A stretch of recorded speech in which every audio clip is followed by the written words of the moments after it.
interested in getting other. Anybody, I went to the fire record, anybody look through it? Okay. Good. I think maybe the county would be interested in us going to them to see. And see it doesn't go up their company. And employees don't even use their help. When they go to the club. I think that'd be a good deal. Close enough. 6:02. Close to 6 o'clock, because it's probably going to get. I'd like to welcome everyone tonight, and also those who are watching by way of internet. A lot of times I forget that we are being watched from above. Yeah, that's good. Anyway, again, I welcome you to our January 28th regular town council meeting. And so I'll look at the calendar. Looks like on Friday, January 31st, we got Visit Haywood Downtown Ice Stroll on Main Street. And later on this afternoon, I'll have Councilman Dixon to give us a little more information about that when we get to our council. Nice. Okay. So no public comment. Are there any additions or deletions to the agenda? Anyone? If not, I'll ask for a motion that it be approved.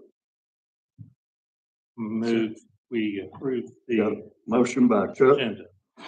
second by Julia. Yep. All in favor, say aye. Aye. Opposed, shall like sign. Okay, the consent agenda. Mayor, I'll make a motion to approve the consent agenda. Second. Got a motion and a second. All in favor, say aye. Aye. Opposed, shall like sign. So ordered. We got some presentations tonight. The first one will be Chief Adams. Retirement for our K-9 officer. Did I say that right? Kaiser, yeah. I'm gonna have Lieutenant Benhart come up and speak about a K-9 Kaiser and his handler, Sergeant Matt Cogburn. They did a phenomenal job. It's time for him to retire. So come up, Billy.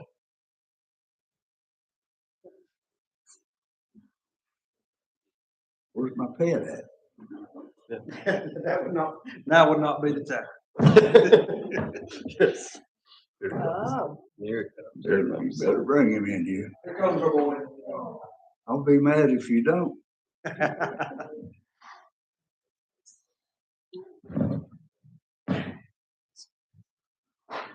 All right, I'm gonna go over just a few things. First off, I'd like to thank the council and the town for everything they've done for our canine program.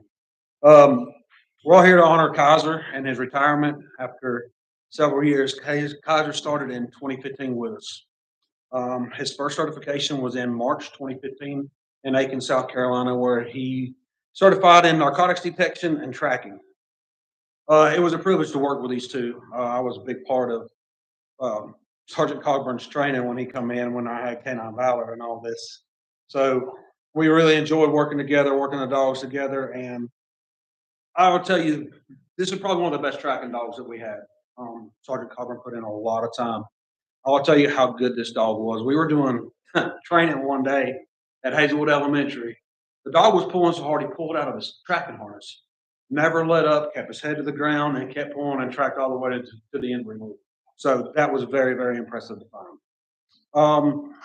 I'm going to do a couple highlights of Sergeant Cogburn's career, especially the tracking job that he did with Canine Kaiser, and then I'll go over some of the narcotic stuff that he did. So one of the ones I would really like to highlight was his very first track as a certified handler and certified canine. It's going to take me a little bit, but this was a pretty significant track that he did. So officers received a call of an autistic child leaving the home off of Explorer Drive. Everybody knows where that is. Pretty steep driveway, pretty steep terrain. The child then went over towards Red Oak Drive, which is very steep, very heavily wooded with briars and all this other stuff. And it was 1st of April. Sergeant Cogburn was able to get description and find out that the child wasn't wearing any shoes, was in just shorts and a t-shirt. They made the track, went over all the way to Red Oak Drive, turned right up the mountain, went all the way to Piney Mountain Road. Now, you're talking about a track that's over a mile long and the dedication that this dog did.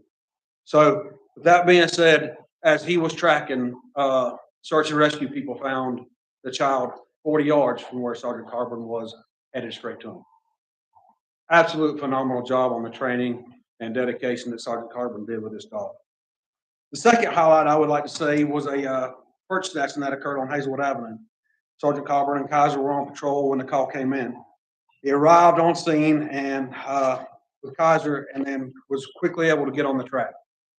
The track went from Hazelwood Avenue up the railroad tracks to Skate Street, where, you know, it turns left. Let me tell you about this. This was asphalt, and this was big, heavy gravel. I know you don't know a lot about tracking, but this is a very hard substance, and this dissipates really quick. So again, phenomenal job in the training and that they did. Well, they tracked to a residence at the intersection of Riverbend and Skates, where lo and behold, the suspect was arrested for robbery. So again, phenomenal job done by these two. During their time together, K9 Kaiser was deployed 569 times on narcotics. And with that, locating drugs 263 of those times. Now, a lot of people be, oh, it's only 263, it's a draw. Well, let me tell you something. Not every time that we stop a car is it just for us. Not every time that we stop a car do we find drugs. We get reasonable suspicion that people might be nervous or something like that. So we try to go above and beyond. Sometimes they're nervous because they don't have a driver's license. They might have a warrant or something like that. Or it leads us as canine guys, there might be drugs in the car or some other type of criminal activity afoot. With that being said, he also conducted, and this is crazy amount, 29 times in their career did they do tracks. A lot of those were successful. I don't have the exact number in front of me because switching two different types of canine reports was very difficult. If I could explain in words what our partners mean to us, there wouldn't be enough time. People don't understand. They're with us 24/7. So I, along with the staff, would like to thank Kaiser and Sergeant Cogburn for their dedication and time. Buddy, congrats.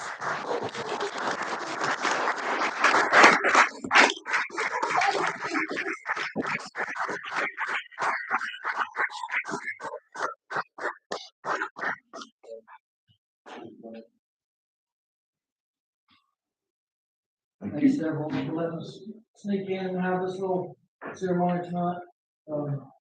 Alderman, I appreciate the trust that you've had in us all these years and the opportunity and all your support. Thank you for your great job. With him. He is with Sergeant Cogburn.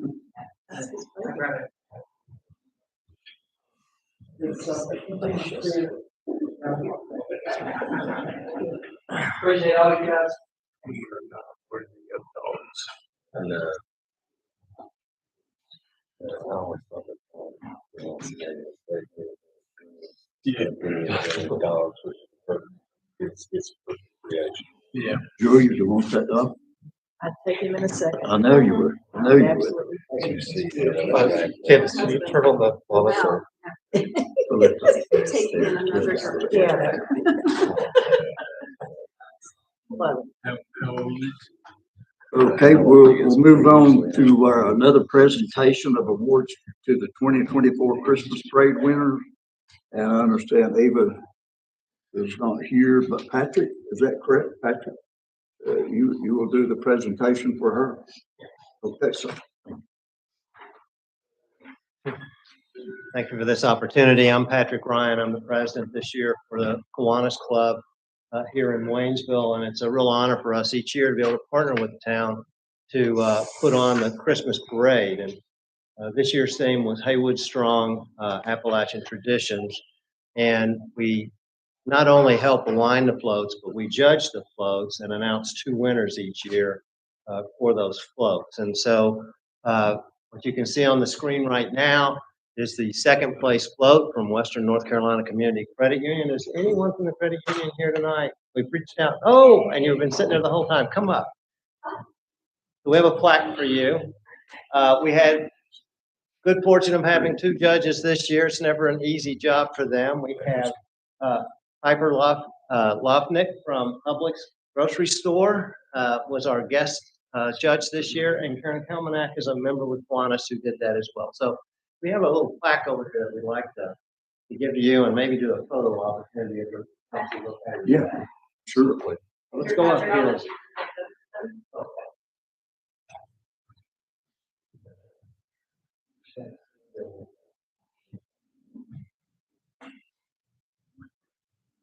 If y'all would like to line up right there, you can get there.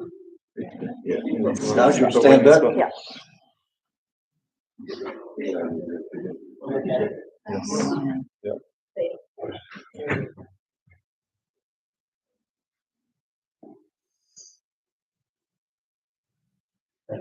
Yeah. Congratulations.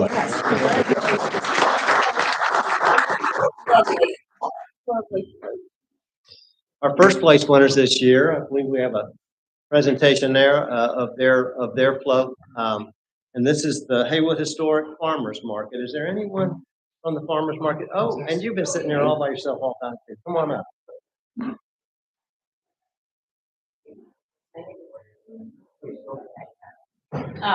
My name is Mary Ann Smith. I am the secretary of Haywood's Historic Farmers Market and have been a vendor there for 10 years. And before that, I was a math teacher at Tuscola High School for 20 years. So I'm pleased to receive this award tonight for the farmers market. And as you said, the theme was Haywood's Strong Appalachian Tradition. And the theme of our float was our gifts to the community. We had a little bit hard to tell. It's hard to get a good picture at night of the float, but we had a Christmas tree, and around the side we had signs of the different gifts that we give to the community: meat, eggs, soap, flowers, and we were especially glad to have on our float vendors from the market that we're proud of perfectly reflect these Appalachian traditions. We had a vendor with her spinning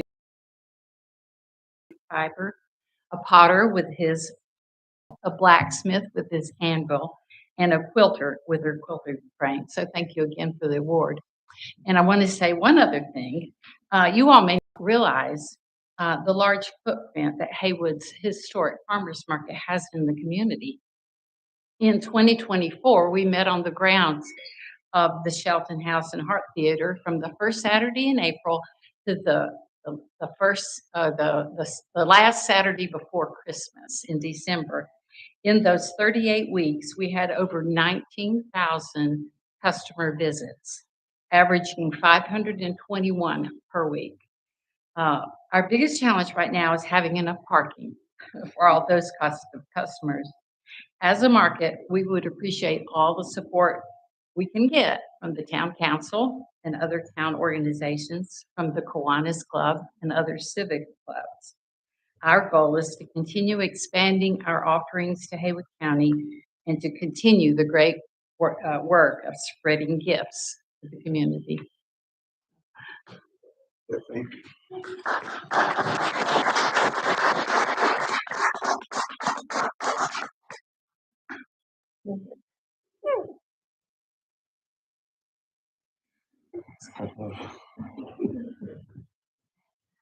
We'd just like to thank council again for the time and all your support with our efforts. Thank you so much.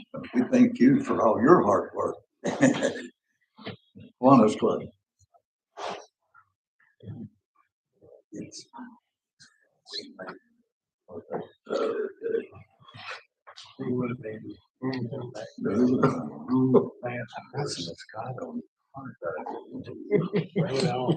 My wife loves that Scott.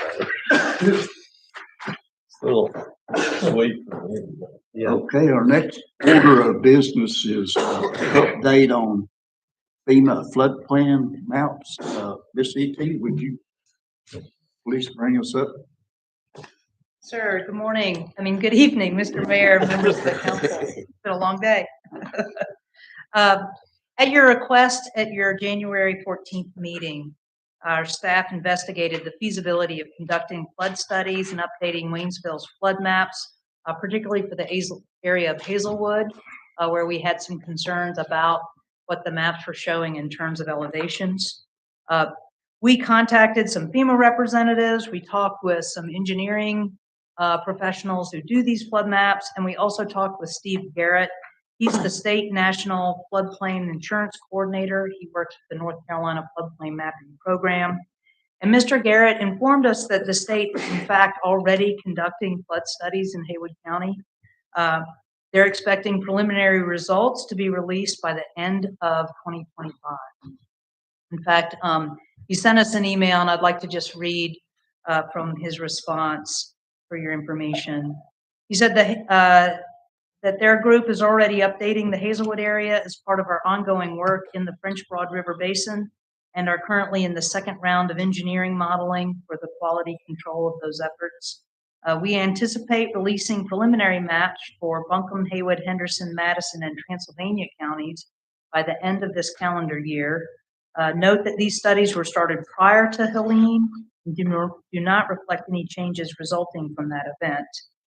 However, he continues that we will collect post-Helene LIDAR data. LIDAR is like the light radar that they shoot to get topography and ground verification from which they will use in their floodplain modeling.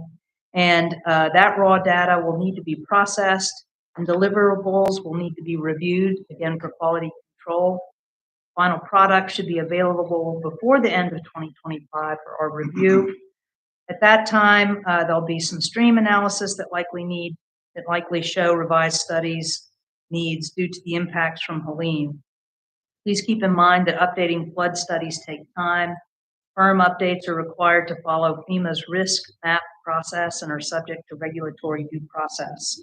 That includes a 90-day appeal, comment period. There'll be some public information and public hearings, including registration, publication in the Federal Register. They've got someone currently reviewing post-Helene aerial imagery to identify areas where the stream channel may have migrated outside of the special flood hazard area as a result of the storm. He went on to say that if the town contracts with their own flood studies, as you had asked us to look into, that the most efficient route for those types of updates would be what we call the LOMAR process. That's letter of map revision. And they'd be happy to follow up with us if y'all have further questions. Our take as a staff is, since this process is already going on, there's no need for the town to separately contract, duplicate those efforts, and to spend additional local money on something that the state is already doing. I will add that any property owner has the LOMAR process available to them. So if there's a property owner, I know, such as Mr. McKay expressed some concerns about his properties, they have a right to challenge the maps in a way where they could do a localized study, present their information. There's a process to the state, and the state could do a letter of map revision for that locality. So that's available to anyone at any time if they want to pursue that. Meanwhile, we're sort of in a holding pattern, waiting for what the state shows us in terms of preliminary mapping, updates to the floodplain maps, and any changes to those floodplains based on the storm. I'm happy to answer any questions. Anyone have questions for the list? So they'll be contacting you. I mean, Yes, you're sir. the point of contact for the revisions, and that gives you time to agree, disagree, look at. Correct. In fact, we actually had organized a call with them maybe 2 years ago when we had some concerns about base flood elevations in relationship to a residential project that had been permitted. And they are very aware of some of the concerns in the Hazelwood area. And clearly they'd already started looking at updating their floodplain map process already. So we'd like to see that process continue. And then when they're done, they'll be giving us preliminary maps. It'll be a public process. Oh, yeah, that would be good. And is the, you referenced Hazelwood specifically, but you also said Haywood County. And so we would, when we get that information, it would include all of Waynesville, not. Okay. Yes, sir. Based on what he communicated. Yeah, okay, great. Love it. Thank you. I kind of got a feeling if we had a, contract as a secondary, it would have probably has to be approved by FEMA anyway. It does. So, Yeah. we lucked up by, I think, having FEMA to fund this project, in my opinion. Thank you, Liz. Yes, sir.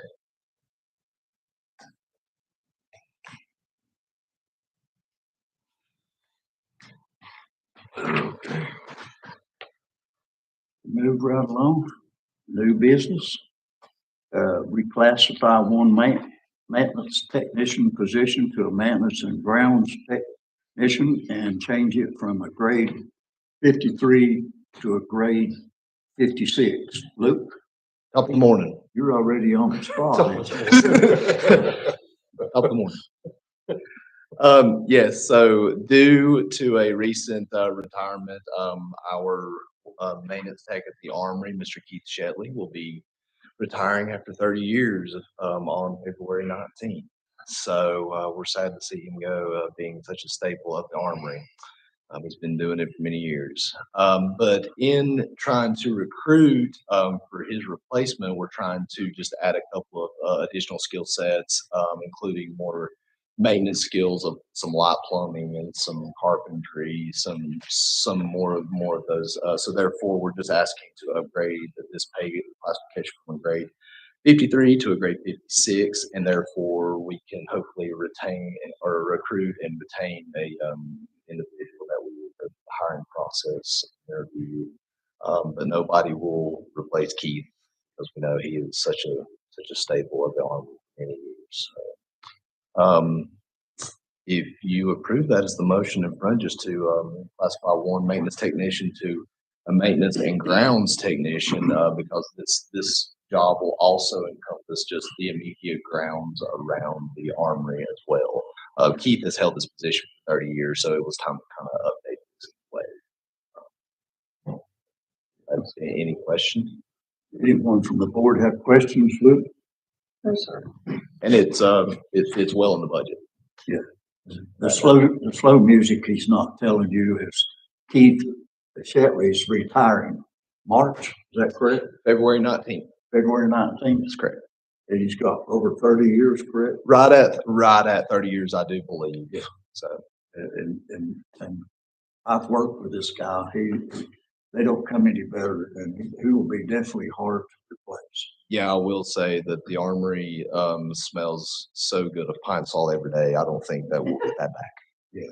So I'm definitely going to miss that and the waxed and buffed floors. But we're going to keep that the best we can. Those are the standards. Yeah, you can walk into that place anytime and eat off the floor. I'm telling you guys. Literally. He does a super job. He's a super employee. He's very Tell good. him I said that. I sure will. Yes, we are going to have a small department level going away thing for him. He wanted something Yeah, small. please let me know Yeah, when from the staff. So that. Okay, guys, he's asking for a motion to approve this classification. So moved, Mr. Mayor. Got a motion by Julia, Second. second by Chuck. All in favor, say aye. Opposed, show like sign. You got it. Got it, Ms. Page. thank you all. Okay. Okay. Our next, we got a part-time, retired law enforcement pay class table that Chief Adams would like to bring to the table. All right, thank you, Mr. Mayor. Okay. I've spoken with Paige and HR and Ian and Finance and Mr. Heights. We'd like to increase that from $25 an hour to $27 an hour, only for retired law enforcement officer that's working. And we only have 2 people working, retirees right now, so it's a Yeah. very minimal increase on our budget, and we have more than enough to cover it in our current budget. Guys, anyone have a question for the chief? Okay. I'll make a motion to increase the pay rate for part-time returning retired law enforcement officers from the maximum hourly rate of $25 to $27 per hour. Second. Got a motion by Anthony, second by Julia. All in favor, say aye. Aye. Opposed, show like sign. Thank you. Okay, chief. Thank you for what you do. Okay, we got communication from our staff. Okay, town manager. Thank you, Mr. Mayor. First of all, I'd like to, let the council know that, the town staff is getting together a team to, plunge on the Saturday before the, Super Bowl. We do this annually. We dress up, try to get as much publicity as we can. This is in support of Haywood Waterways, as you know. Any board members that would like to take the plunge, we certainly enjoy watching you. We'll take lots of pictures. Registration starts at 10:30 and the jump is at noon. It'll be at the Junaluska Outdoor Pool. What date is that again? Saturday before the Super Bowl. Not this coming Saturday, but the next Saturday. Yeah, it's the 8th. Yeah, it'd be the 8th, February the 8th. I nominate Julia to go jump. That'd be a big no. I usually donate not to have fun. Yeah, I'll pay, but I won't go. Me too. Oh, and I'm sure Jesse will cover the town of Waynesville. Yeah. Are you going? And you're going, okay. And Elizabeth. Elizabeth, Yeah. that's right. Yeah, every year y'all do it. Yeah. I don't know how y'all do it. God bless you. Ian's thinking about it. We told him new department heads have to fund. Yeah, this is true. That's that's initiation, you call it? Is that That's right. That's right. That's a new employee initiation. You That's have to right. go jump in the pool. That's right. That's why we call it onboarding. Yeah, Elizabeth has done it for years. I know. I've been down here. If you guys ain't never been, it's a treat, I'm telling you. And you got to bring your own rock because there's so many people. I mean, aren't they? It shows up for this. This is really a big What is the deal. theme this? You just have to pray that it's gonna be a little warm. Freeze. Yes, That's the ma'am. theme. I'll just add that if you go onto the Haywood Waterways website, follow the links to the fund, donate any amount of got our set, our team set up, and there are prizes for raising money, and all the money goes towards the program, educational programs, about water quality and all the ecological diversity. Yeah. Good luck, PT. Speaking of the rich. Mr. Mayor, I'm may sorry. I interrupt just a second? Sure. I would like to ask the town to, give a $250 donation for our plungers Okay. to the town of Just Waynesville. make a motion. We'll do it. All right. That's my motion. That was her motion. Second to Anthony. All in favor, say aye. Aye. Opposed, show like sign. Thanks, Julia, for remembering that. Speaking of the Richland Creek watershed, we had a pre-construction conference with the contractor down at Depot Street Bridge today. I thought that was a monumental meeting. I thoroughly enjoyed it. I'm almost Yes. invited the council. They have the steel under fabrication, and as soon as that steel is made, by the way, it's made locally, they should be on site. Once they're here, it should only take about 3 weeks. Our target time to finish, now remember the word target, please. Target time to finish is around the 1st of March, which is only a month away. That's Yeah, but you know, all it takes is the creek to rise. One of the things they have to do as part of our Corps of Engineers permit is they have to block the area where they're gonna pour the new footing, and separate it from the stream, because they don't want any concrete or any pollution of the stream from the chemicals in the concrete. So there can't be water around the site. If you can imagine having to block out an area of Richland Creek right there under that bridge. this is a job. It is. So all it'll take is for the creek to rise 2 or 3 feet. They're planning for their wall to be higher than the current creek level.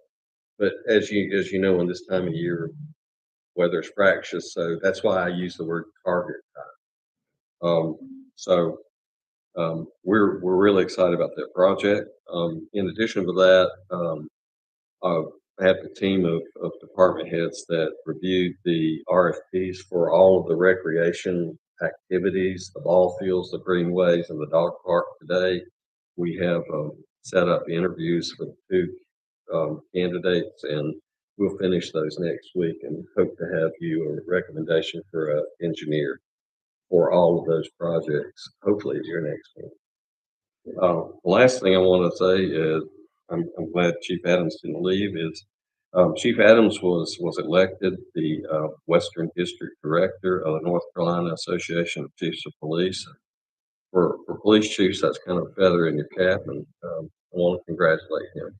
You did.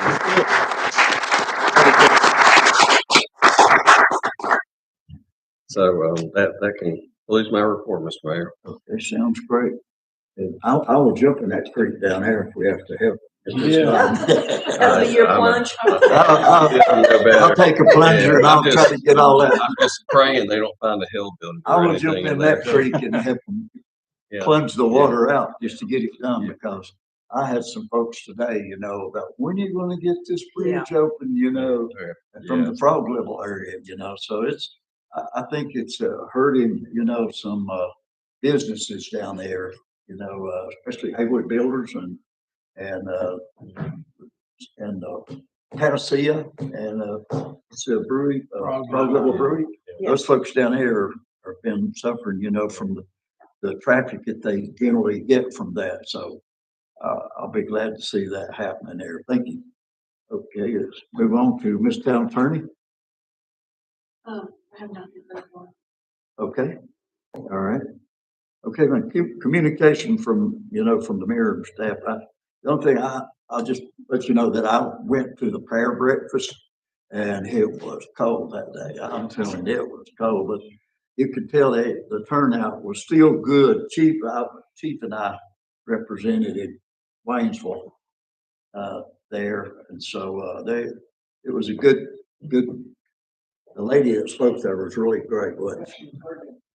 Yeah, she spoke really, really good. So we enjoyed that. Other than the cold, it was 10 degrees that day, blowing little snow and stuff. So that's pretty much what I have. But I've asked some of my board members that are on some committees, you know, to give us, you know, some updates from their committee. And so I've asked Anthony to give us kind of a rundown from, you know, he's on the MPO board, to give us a rundown from the DOT standpoint. Hopefully you can give us some information, maybe about 40, and maybe some information about the town of Wayne.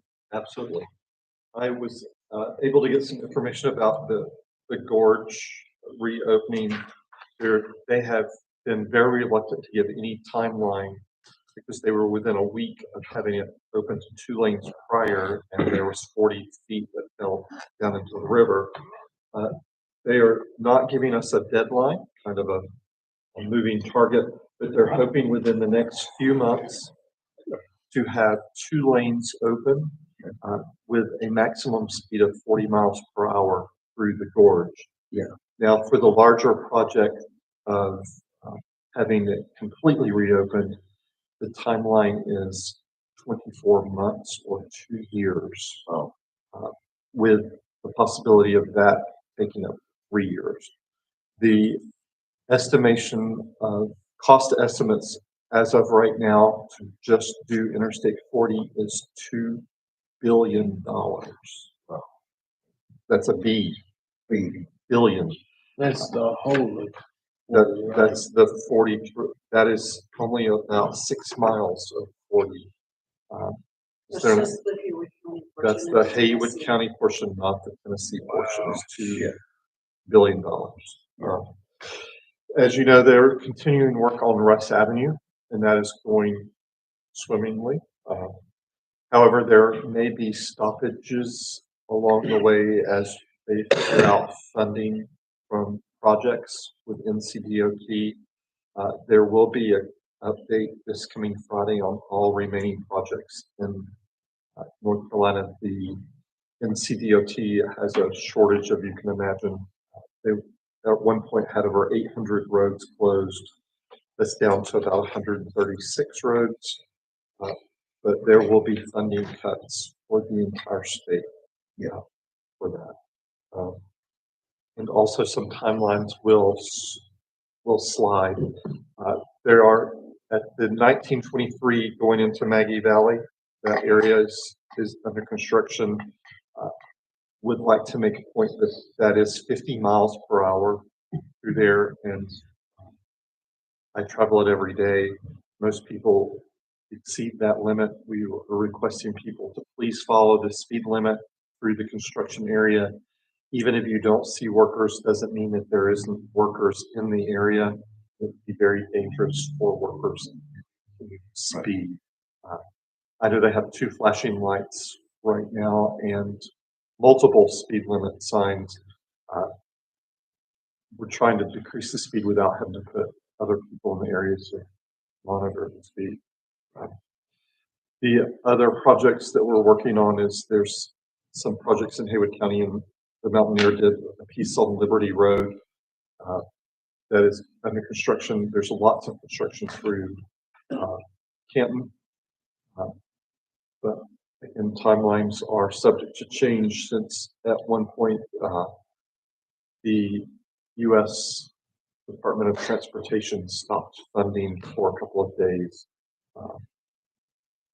But we've gotten, thanks to Chuck Edwards and Tom Phillips, we were able to get some clarifications on funding for Western North Carolina, and that's continuing to come through. Yeah. But that's the general updates. We'll have a lot more press releases on Friday about projects that are going to slip. Yeah. Okay. Anyone have any questions for Anthony? Thank you for doing that. Research on the short notice that I asked you there. I appreciate it. Wanda was very reluctant to give any information about the gorge, and her exact words is, I'm hoping with the next few months, weather is so tricky in the gorge. You can imagine they were trying to do construction at 0-degree temperatures for 3 weeks. Yeah. The news that you don't want to hear is that there was breaking news at 5 o'clock today that a judge froze all federal funding. I know. Right now. So that's not good. That's the executive order from Trump. Just so you know, some first starts, people will need to check with their daycares to see if they will be open tomorrow. Okay. And as well as Meals on Wheels. Yeah. Our governor spoke and he was very, very happy about that. You know, because that means funding that we were hoping to get for Western North Carolina to help with some of this flood folks that are going on here, that now the feds has put the brakes on that. So it's not good news there. So we're hoping to get some exceptions for the region, but that takes time as well. So we're diligently working to get exceptions for funding for Western North Carolina, even though there will probably be stoppages in the area, and it can take, once things stop, it takes a lot longer to get them ramped back up. So it may be a couple of weeks before they can start construction in some areas. Yeah. We don't know right now. There was, if you give me just a moment, I'll get you an email with the verbiage that came out. Take your time.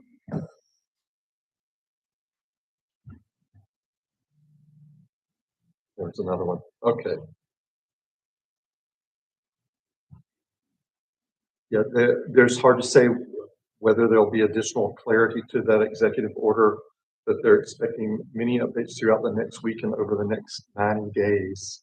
But one of the things that we got from the MPO, they have not received any clarity on any funding to MPOs. So we're trying to work through possibly not having funds at all through from the federal agencies to the MPOs. The pause is likely to affect new awards, disbursements of funds under open awards, and active associations like the MPO. And federal agencies are required to submit detailed information on impacted programs by February the 10th. So there will not be any movement or decisions made until February the 10th. Right? Thank you And so I've refrained from making any comments about the situation, but it has been very, very difficult for MPO over the last couple of weeks, or actually the last week. I can't believe it's just been a week. The first executive order actually defunded all federal highway projects because he put a stoppage to the Infrastructure Act, and federal highways was funded through the Infrastructure Act. So we've already had one stoppage and had to work through legislature allies to get that remedy. So I'm sure there will be many more of these issues that arise that we will be working through. It's not news we want to hear. It's not news. My concern is that a lot of our projects, even within CPOT, come from federal highways. We have very large projects in Buncombe County, Interstate 26, Interstate 240. Yeah. And any interstate project is federal highways, which includes the work through the gorge. So the further. Not to be a negative. Oh, no, no. I was just, from what I heard today, it's not good. We've had many, many meetings. Thank you, Anthony, for, again, pulling that together in that short of notice. But I would like to personally thank our Congressman Chuck Edwards for being so willing to listen and help navigate this, and his staff is phenomenal, as well as Tom Tillings. Yeah. Give credit where credit is due. They're working very hard. I know for the region. Okay, and I asked John there to give us a report on him and Anthony went to see the Christopher Brown, is that his name? Chris Brown? Chris Brown with Haywood Regional Medical Center. Did not go. I was not able to make it, but John was there. John made it, and John's going to give us a report on that. So, after our meeting last,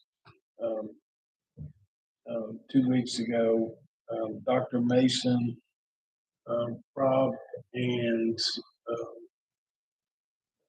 I, met with Chris Brown, the CEO of, Haywood Regional, to gauge their interest in possibly supporting the medical clinic proposal that Dr. Mason had made at the meeting.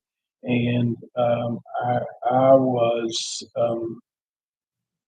Mr. Brown was very supportive of the idea. Surprisingly so. He said that the hospital would not be interested in owning the clinic, but just about anything short of that. Rob, feel free to correct me or jump in.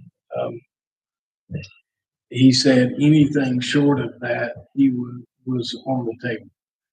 He said that they would be willing to help staff it, help support it.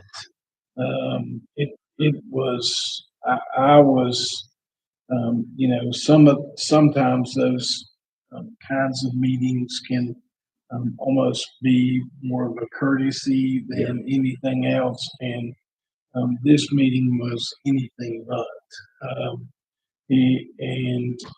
So the next step was Rob was going to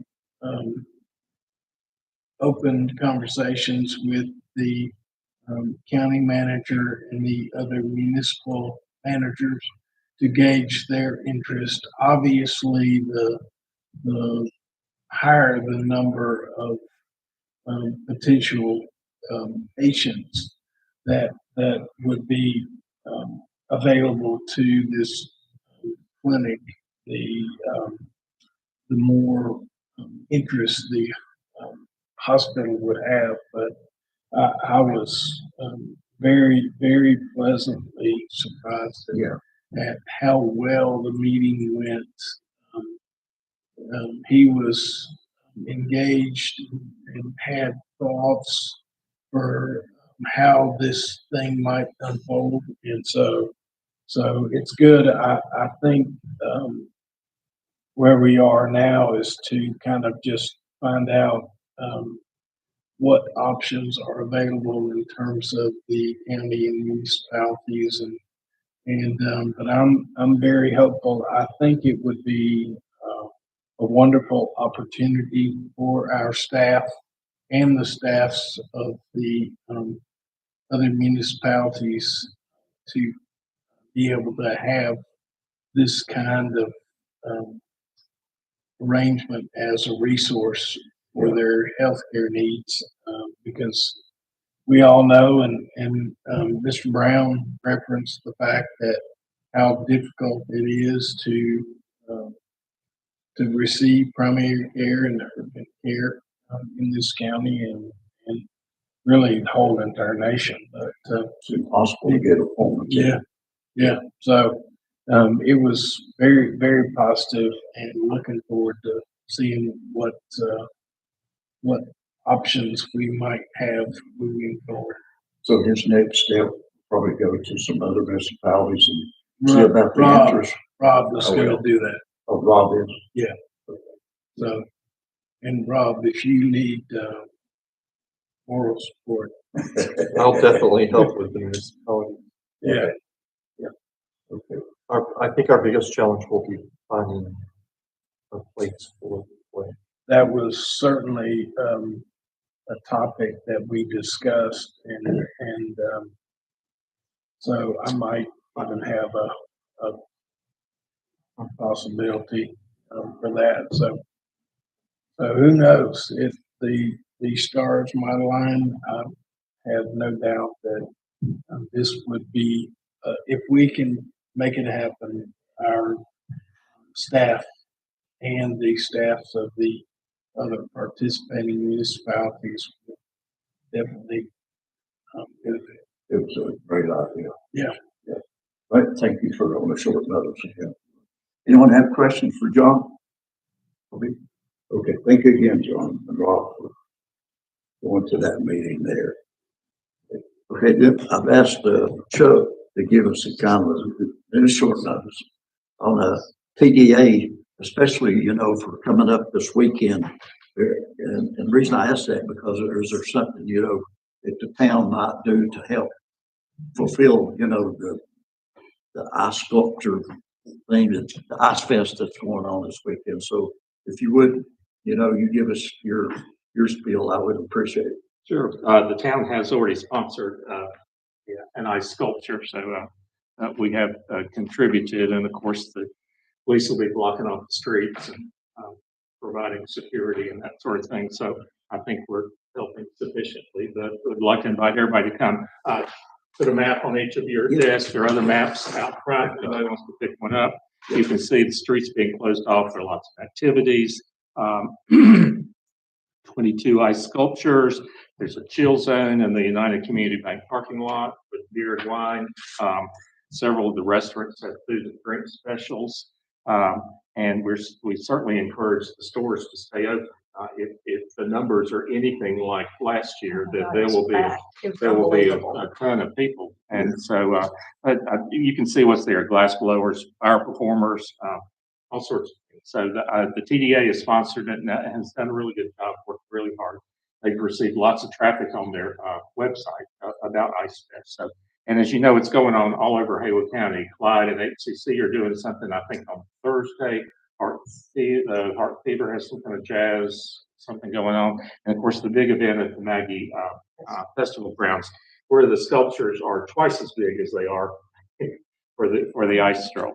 So anyway, it's I think it's coming along good. So encourage everybody to come. Again, there are more brochures out front and maps if you'd like.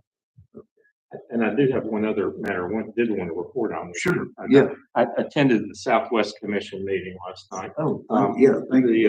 They always have it Monday before the board meeting. Because When us people that work. And if anybody else wants to come, the Clyde folks show up, the Maggie folks show up. So, Gail Mull's usually at the camps, and right now I'm in for Waynesville. It'd be nice to have some support, but, anyway, I found out something I did not realize, but the Southwest Commission, voted last night to sponsor the Shelton Branch Restoration Project. Wow. That's it's about a $400,000, restoration of Shelter Branch there at the kitchen.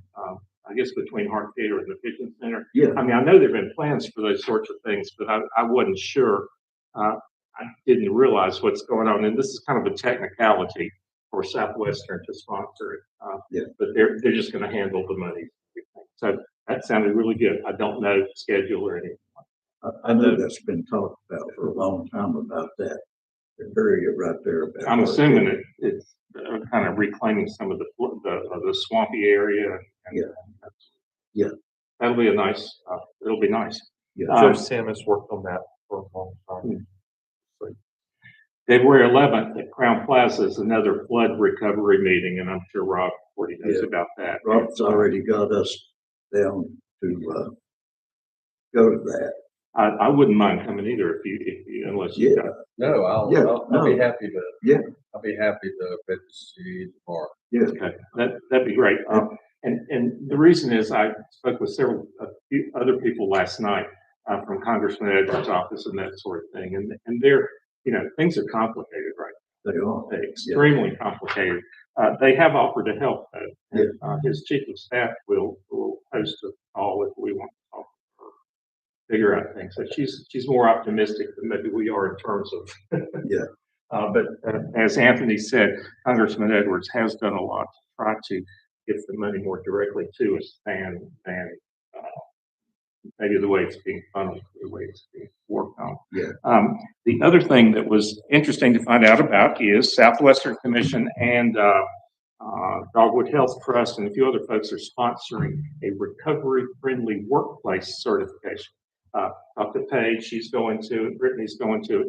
But this is for the public too. Anybody that wants to come, March 20th, from 10 to 12 at the Waynesville Rec Center. This is how to support folks in recovery in the workplace. Right. It's a seminar or training on that.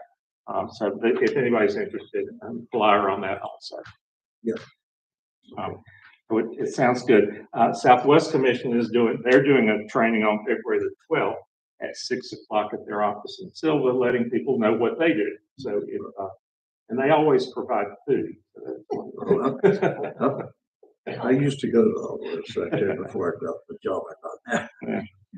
We'll come back sometime. Yeah, I would love to. I'll meet you over there. So anyway, but it's good. And it's a good to connect with people.